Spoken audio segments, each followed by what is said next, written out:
In the mid 2000s, there was a popular game show entitled Deal or No Deal.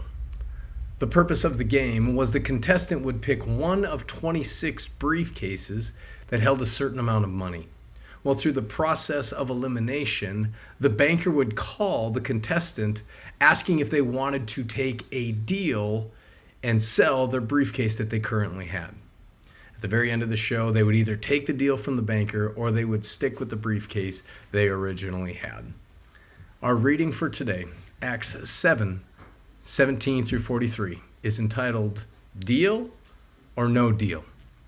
In verse 39, as Stephen is making his defense before his primarily Jewish audience, he's talking about the great leader Moses. He says, but our ancestors refused to obey him, refused to obey Moses. Instead, they rejected him and in their hearts turned back to Egypt.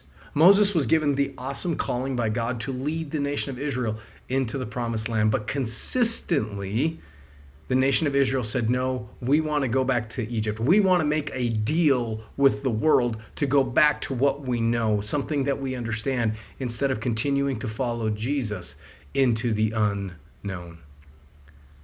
I can't help but think that for many of us, we hear the world trying to offer us a deal of safety, security, promise, or maybe even hope apart from Jesus.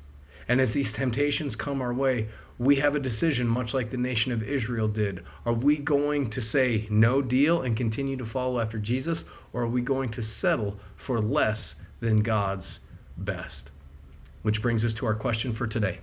Am I patiently obeying God's word?